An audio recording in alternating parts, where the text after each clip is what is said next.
প্রিয় ছাত্রছাত্রীরা, আজকে আমি তোমাদেরকে এই ভিডিওর মাধ্যমে ক্লাস 10-এর 2026 সালের মাধ্যমিক পরীক্ষার জন্য 2026 সালের যে প্রশ্নচিত্র দেওয়া হচ্ছে জিওগ্রাফি প্রথম পর্যায়গামী মূল্যায়নের জন্য ভূগোলের যে প্রশ্নগুলো আছে স্কুল নম্বর 2, এই 2 নম্বর স্কুলে পেজ নম্বর 259, সেখানে যে সমস্ত প্রশ্নগুলো আছে সমস্ত প্রশ্নের উত্তর আমরা আলোচনা করবো আজকে এই ভিডিওর মাধ্যমে। তোমরা ভিডিওটা শুরু থেকে শেষ অবশ্যই দেখবে, আর চ্যানেলে যদি নতুন হতে হয় অবশ্যই তোমার চ্যানেলটাকে সাবস্ক্রাইব করে রাখবে পরবর্তী স্কুলগুলো প্রশ্নোত্তর পাওয়ার জন্য। এবং এর আগে যে স্কুলগুলো ছিল সেগুলোর প্রশ্নোত্তর আমরা আলোচনা করে দিয়েছি, তোমরা প্লেলিস্ট থেকে পেয়ে যাবে, অবশ্যই সেই প্রশ্নোত্তরগুলো দেখে নেবে।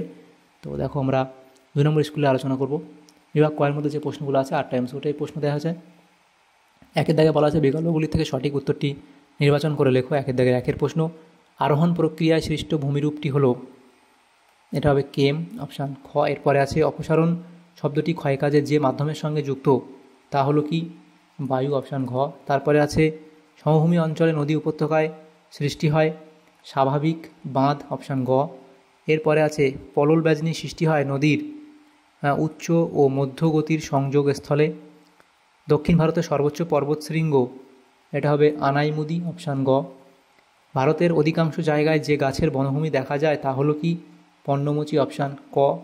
এরপরে আছে দক্ষিণ পশ্চিম মৌসুমী বায়ুর প্রত্যাগমনকালে ভারতে দেখা যায় আঁধি, অপশান খ। সরি, এটা আঁধি হবে না, এটা তোমাদের হবে অপশান ঘ, অর্থাৎ সাইক্লোন। এরপরে প্রশ্ন দেখা যাচ্ছে যে ভারতের যে অঞ্চলে জলবায়ুর বৈচিত্র্য পরিলক্ষিত হয় না সেটা হবে কি, আন্দামান নিকোবর দ্বীপপুঞ্জ। এরপরের যে প্রশ্নগুলো আছে দেখো, বিভাগ ক্ষয়ের মধ্যে 2-এর দাগের প্রশ্ন, নির্দেশ অনুসারে নিম্নলিখিত প্রশ্নগুলি উত্তর দাও। 2.1, নিম্নলিখিত বাক্যগুলি শুদ্ধ হলে পাশে শু এবং অশুদ্ধ হলে পাশে অলেখ। প্রথম প্রশ্ন, প্রশস্ত নদী মোহনাকে ফিয়র্ড বলা হয়, এটা অশুদ্ধ বলা হয়েছে। এরপরে নদী বাঁকের যে অংশে নদী স্রোত আঘাত করে সেখানে বিন্দুবার সৃষ্টি হয়, এটাও এখানে ভুল বলা হয়েছে, অর্থাৎ অশুদ্ধ। এরপরে প্রশ্ন, ভারতের দক্ষিণতম পর্বতটি হলো কর্ডামম, এটা এখানে শুদ্ধ বলা হয়েছে। ঝুম চাষ মৃত্তিকা ক্ষয় প্রতিরোধ করে, এটা অশুদ্ধ বলা হয়েছে। 2.2 বলা আছে উপযুক্ত শব্দ বসে শূন্যস্থান পূরণ করো। প্রথম প্রশ্ন, ইতালির তাইবার নদীর বদ্বীপ ড্যাশ এর মতো দেখতে, এটা হবে করাতের দাঁতের মতো, করাতের দাঁতের মতো দেখতে। এরপরে প্রশ্ন, হিমবাহের চাপে পর্বতের গা থেকে পাথর খুলে আসে একে বলে হিমানী সম্প্রপাত, তাকে কি বলা হয়, হিমানী সম্প্রপাত। এরপরে প্রশ্ন, পশ্চিম উপকূলীয় সমভূমির উত্তরাংশের নাম কচ্ছ উপদ্বীপ, এখানে লিখে দিই কচ্ছ উপদ্বীপ। এরপরে প্রশ্ন, গঙ্গার ডান তীরের একটি উপনদী হলো যমুনা। তাহলে বিভাগ গয়ের যে প্রশ্নগুলো আছে দেখো, এগুলো আমরা নেক্সট পেজে আলোচনা করব। 2 নম্বর করে আছে, 4টে প্রশ্ন উত্তর করতে হবে, 8 নম্বর দেওয়া হয়েছে। প্রথম প্রশ্ন, মন্থকূপ কী, তাহলে মন্থকূপ তার উৎপত্তি উদাহরণ তোমরা দেবে, এই অবধি লিখবে, মন্থকূপ কাকে বলে লিখবে। অথবা এই প্রশ্ন ছিল মরুদ্যান কী সেটা লিখবে, উদাহরণ তোমরা দেবে। এরপরে 3.2 দেওয়ার প্রশ্ন, মহাদেশীয় হিমবাহ বলতে কী বোঝো, তাহলে মহাদেশীয় হিমবাহ বলে পয়েন্ট করে তার সংজ্ঞা লিখবে, অবস্থান, বৈশিষ্ট্য এবং উদাহরণ দেবে। এরপরে দেওয়া আছে দেখো, অথবা দিয়ে প্রশ্ন, ধারণা অববাহিকা কী তার সংজ্ঞা লিখবে, এখানে কিছু বৈশিষ্ট্য লিখে দেবে ধারণা অববাহিকার সম্পর্কে। এরপরে প্রশ্ন, কাশ্মীর উপত্যকার অবস্থান ও বৈশিষ্ট্য লেখো, তাহলে কাশ্মীর উপত্যকার অবস্থান লিখবে এবং বৈশিষ্ট্য, এখানে দেখো 5টা বৈশিষ্ট্য দেওয়া আছে, লিখে দেবে। এরপরে প্রশ্ন ছিল অথবা দিয়ে ভাবর ও তরাই কী, তার সংজ্ঞা, উৎপত্তি, বৈশিষ্ট্য তোমরা লিখবে। অর্থ, সংজ্ঞা, উৎপত্তি, বৈশিষ্ট্য, এটা হচ্ছে তরাইয়ের জন্য, আর আগেরটা কী ছিল, ভাবর, এবং এরপরটা হচ্ছে তরাই। এরপরে ছিল ফালি চাষ কী, ফালি চাষ কাকে বলে সেটা লিখবে। আলপি অরণ্য কি, আলপি অরণ্য সম্পর্কে অবধি লিখে দেবে, তাহলে এই প্রশ্ন উত্তর হয়ে যাবে। এরপরের যে প্রশ্নগুলো আছে বিভাগ ঘ এবং উমা, এই প্রশ্নগুলো আলোচনা করব।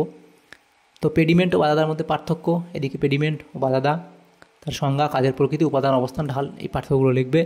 অথবা এই প্রশ্ন ছিল নদীর ক্ষয়কাজের প্রক্রিয়া সংক্ষেপে লেখো। নদীর ক্ষয়কাজ, তার এগুলো লিখবে, অবকর্ষ, ঘর্ষণজনিত ক্ষয়, দ্রবণ ক্ষয়, জলপ্রবাহজনিত ক্ষয়, তোমরা এই অবধি লিখে দেবে। এরপরে প্রশ্ন আছে ভারতে ম্যানগ্রোভ উদ্ভিদের অবস্থান ও বৈশিষ্ট্য লেখো। ম্যানগ্রোভ অরণ্য, তার অবস্থান লিখবে এবং বৈশিষ্ট্য লিখবে। এখানে দেখো শ্বাসমূল, ঠেসমূল, তারপর দেখো রসালো কাণ্ড, তারপর 4 নম্বর দীর্ঘমূল, চিরহরিত অরণ্য এবং জরায়ু জঙ্কুরোদ্গম ইত্যাদি পয়েন্ট করে লিখবে। এরপর অথবা দিয়ে প্রশ্ন ছিল কি, ভারতে ল্যাটেরাইট মৃত্তিকার অবস্থান বৈশিষ্ট্য লেখো। ভারতে ল্যাটেরাইট মৃত্তিকার অবস্থান এবং বৈশিষ্ট্য বলে এখানে দেখো এই 6টা বৈশিষ্ট্য তোমরা লিখে দেবে। তারপরে বিভাগ ওয়াতে যে প্রশ্নগুলো আছে দেখো সেগুলো আলোচনা করব। প্রথম প্রশ্ন, হিমবাহের ক্ষয়কাজের ফলে গঠিত 3টি প্রধান ভূমিরূপ চিত্রসহ বর্ণনা করো। হিমবাহের ক্ষয়কার্যের ফলে সৃষ্ট ভূমিরূপ। তো এখানে দেখো এই যে 8টা এখানে নাম লেখা আছে। তো এখানে থেকে আমাদের কী বলা আছে, 3টি প্রধান ভূমিরূপ লিখতে বলা আছে। তো 3টি প্রধান ভূমিরূপ সম্পর্কে সারকারি আমরা এখানে অনেকটা লিখে দিয়েছি।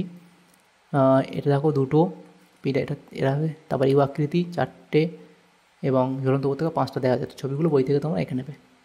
5টা দেওয়া আছে, 3টে লিখতে বলেছে, 5টা আমরা করে দিয়েছি এখানে, যে কোনো 3টে লিখবে। এরপরে অথবা দিয়ে প্রশ্ন ছিল কি, সেটা হচ্ছে হিমবাহ ও জলধারা মিলিত সঞ্চয় কাজের ফলে গঠিত ভূমিরূপগুলি চিত্রসহ লেখো। তো এটা তোমরা লিখবে, এই পয়েন্টগুলো করবে এই অবধি। এরপরে প্রশ্ন হচ্ছে 5.2, ভারতের জলবায়ুর প্রধান নিয়ন্ত্রকগুলির ভূমিকা আলোচনা করো। তাহলে একাধিক ভৌগোলিক উপাদান দ্বারা নিয়ন্ত্রিত হওয়ায় ভারতের জলবায়ু বেশ বৈচিত্র্যপূর্ণ। এই সকল নিয়ন্ত্রকগুলি নিম্নে আলোচিত হলো। লিখবে অবস্থান ও বিস্তার, তারপর হিমালয় পর্বতের অবস্থান, সমুদ্র থেকে দূরত্ব, ভূপ্রকৃতি, মৌসুমী বায়ুপ্রবাহ, জেট বায়ুর প্রভাব ইত্যাদি পয়েন্ট করে এই অবধি লিখবে। এরপরে পয়েন্ট করবে কি, ক্রান্তীয় ঘূর্ণবাতের প্রভাব, পশ্চিমী ঝঞ্ঝার প্রভাব, এল নিনোর প্রভাব, লা নিনার প্রভাব ইত্যাদি পয়েন্ট করে এই অবধি লিখবে। অথবা দিয়ে প্রশ্ন ছিল এরপরে, ভারতের পলিমৃত্তিকা ও কৃষ্ণ মৃত্তিকার বৈশিষ্ট্যগুলি সংক্ষেপে আলোচনা করো। পলিমৃত্তিকা, তার অবস্থান এবং বৈশিষ্ট্য লিখবে এই অবধি, 8টা বৈশিষ্ট্য। তারপরে কালো মৃত্তিকা অর্থাৎ কৃষ্ণ মৃত্তিকা, এর অবস্থান লিখবে এবং বৈশিষ্ট্য লিখবে। এখানে 7টা বৈশিষ্ট্য দেওয়া হয়েছে, লিখে দেবে। তাহলে তোমাদের এই প্রশ্ন উত্তর হয়ে যাবে। তাহলে দেখো আমাদের এখানে এই সমস্ত প্রশ্নগুলো ছিল ক্লাস 10-এর 2026 সালে রায়মার্টিন প্রশ্নবিচিত্রাতে প্রথম পর্যায়গামী মূল্যায়নের জন্য 2 নম্বর স্কুলে ভূগোলের যে সমস্ত প্রশ্নগুলো ছিল আজকে আমরা সমস্ত প্রশ্নের উত্তর আলোচনা করলাম এই ভিডিওর মাধ্যমে। তোমাদের যদি সমানতম উপকার এসে থাকে ভিডিওটা অবশ্যই লাইক করবে আর বেশি বেশি করে বন্ধুদের সাথে শেয়ার করবে, এবং পরবর্তী যে স্কুলগুলো আছে সেগুলোর প্রশ্ন উত্তর পাওয়ার জন্য অবশ্যই তোমরা আমাদের চ্যানেলটাকে সাবস্ক্রাইব করে রাখবে। Thank you, thanks for watching.